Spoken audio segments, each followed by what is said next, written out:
비트코인은 상승세를 계속하지 못하고 우하향 그래프를 그리기 시작했습니다. 11월 25일 기준 1억 3천만 원 선도 반납하면서 1억 2,900만 원 선에서 거래되고 있습니다. 최고가 대비 약 30% 하락한 셈입니다. 하락 원인으로는 반감기 얘기가 좀 있던데요. 네, 지금까지 총 4번의 반감기가 있었는데요. 마지막 반감기는 작년 2024년이었습니다. 작년 반감기는 아직 사례가 부족하지만 이를 제외한 나머지 3번의 반감기에서는 1년 후 비트코인 가격이 폭등하는 사이클을 연출했습니다. 폭등 이후에는 조정이 있기 때문에요. 작년 반감기 상승 효과가 끝나고 이제 폭락이 시작되는 게 아니냐라는 분석이 나오는 겁니다.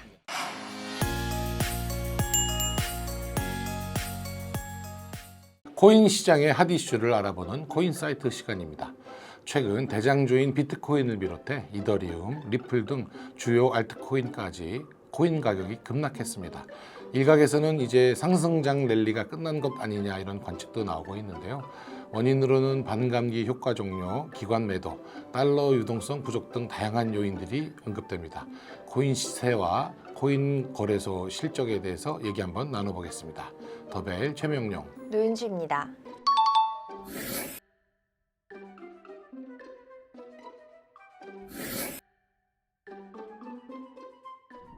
노 기자, 요새 하여간 비트코인, 코인 가격이 많이 하락했다면서요? 추이를 좀 알아볼까요? 네, 지난달까지 비트코인 가격은 1억 8천만 원에 근접할 정도로 상승세를 연출했었습니다. 업비트 기준 10월 9일 최고가 1억 7,986만 원을 기록을 했고요. 역대 최고가였습니다. 그런데 그 이후 비트코인은 상승세를 계속하지 못하고 우하향 그래프를 그리기 시작했습니다. 11월 25일 기준 1억 3천만 원 선도 반납하면서 1억 2,900만 원 선에서 거래되고 있습니다. 최고가 대비 약 30% 하락한 셈입니다. 비트코인 가격이 하락했으면 다른 코인들도 분명히 영향이 있었을 텐데 뭐 대장주라고 불리던 이더리움, 또 리플 이런 코인들의 가격 동향은 어떻습니까? 네, 국내 시장 기준으로는 비트코인 가격 하락이 시작된 시점이 10월 10일입니다. 이날 알트코인은 더 큰 폭으로 가격이 내려갔는데요. 승승장구하던 이더리움은 같은 날 최고 642만 원에서 최저 557만 원까지 하락했고요. 13% 정도 가격이 빠졌습니다. 가파른 우하향 곡선을 그리면서 최근에는 430만 원 선에서 머무르고 있습니다. 리플 XRP는 그날 하루 4,120원에서 최저 3,013원까지 27% 급락하는 모습을 하루 만에. 보였습니다. 네, 현재는 3,130원 선에서 거래되고 있습니다. 리플도 하락폭은 약 30% 선에서 왔다 갔다 하네요. 네, 그 이후에는 그냥 보합세를 쭉 연출하고 있습니다. 네. 코인 가격이 하락한 걸 두고 여러 가지 분석이 나오고 있는데요. 일각에서는 뭐 국내뿐 아니라 해외 증시까지 핫하다 보니까 위험자산 투자 수요가 코인에서 주식으로 옮겨갔다 이런 얘기도 나오고요. 근본적으로 어떤 원인들이 좀 있습니까? 네, 반감기 이야기들도 많이들 네. 하고 있죠. 반감기는 비트코인 채굴량이 매 4년마다 절반으로 줄어드는 현상을 의미합니다. 총 발행량 2,100만 개가 2,140년에 채굴 종료될 수 있도록 발행량을 반감기를 통해서 조절하는 건데요. 지금까지 총 4번의 반감기가 있었고 마지막 반감기는 2024년 작년이었습니다. 작년은 아직 사례가 부족하지만 이를 제외한 나머지 3번의 반감기에서는 1년 후 비트코인 가격이 폭등하는 사이클을 연출했습니다. 폭등 이후에는 늘 조정이 있었고요. 그래서 작년 반감기 상승 효과가 이제 끝나고 폭락이 시작되는 게 아니냐라는 분석이 나오는 겁니다. 최근 1년 사이에는 비트코인 가격이 꽤 가파르게 상승을 했잖아요. 네. 반감기 효과는 확실히 있는 것 같습니다. 네, 주로 반감기가 끝나고 1년 뒤에 가격이 급등했다가 다시 급락하는 그런 패턴이 연출되고 있습니다. 다른 반감기 사례도 좀 살펴볼까요?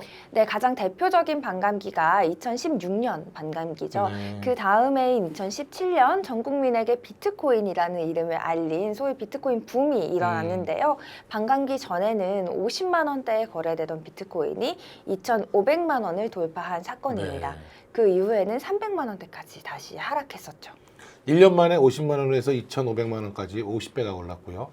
또 1년 만에 8분의 1 토막 나는 네. 대단히 상승폭, 하락폭이 센 역동적인 시장인 것 같습니다. 네. 그만큼 가격이 하락했다는 거는 사람들이, 투자자들이 그만큼 팔았다는 뜻인데, 이 비트코인을 판 자산이 다른 투자 자산으로 옮겨간 것이다, 이렇게 해석할 수도 있을까요?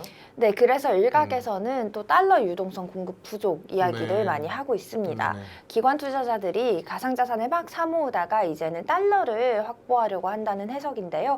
미국이 단기 국채를 많이 발행하면서 달러가 많이 묶이게 됐고 또 IMF 보고서를 찾아보니까 국채, 회사채, 은행 자금, MMF까지 한꺼번에 달러를 필요로 하는 구조가 형성이 돼서 달러 조달 스트레스가 심해졌다는 분석이 나오고 있습니다. 요것과 연관해서 스테이블 코인 얘기 많이 했었고 최근에도 유행인데, 네. 스테이블 코인도 발행사가 스테이블 코인을 발행을 하려면 그에 상응하는 국고채를 매입을 해야 되잖아요.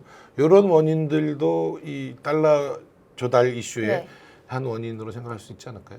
네, 하지만 스테이블 코인의 발행량 증가는 가상자산 시장의 호황과 정비례합니다. 네. 아직은 실생활에 스테이블 코인이 많이 사용되지 않고 가상자산 거래소에서 기축통화격으로 사용되는 게 많다 보니까요.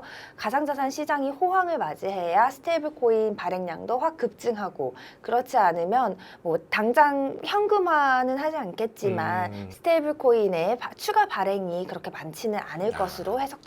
그렇군요. 가상자산 가격이 다시 반등할 기회, 이런 건 어디에서 찾을 수 있을까요?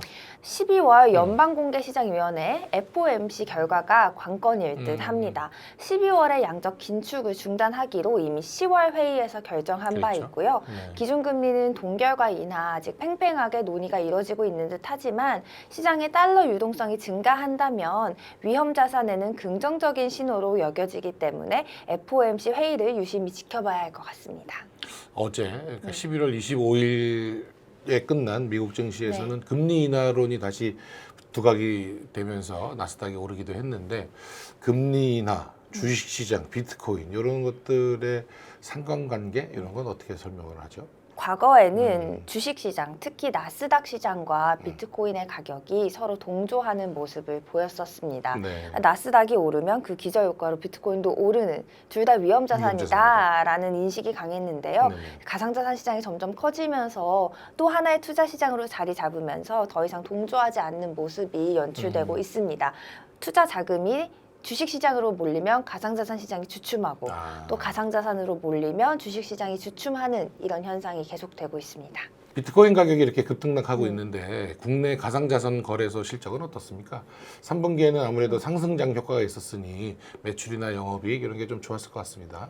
네, 3분기에 두나무는 연결 기준 매출 3,859억 원, 네. 영업이익 2,353억 원을 기록했습니다. 각각 전년 대비 103.9%, 180.5% 늘어난 수준입니다. 7월 초에 1억 4천만 원대던 비트코인이 1억 7천만 원 가까이 상승하면서 투자 수요가 증가한 것으로 풀이됩니다. 빗썸 같은 경우는 어떻죠?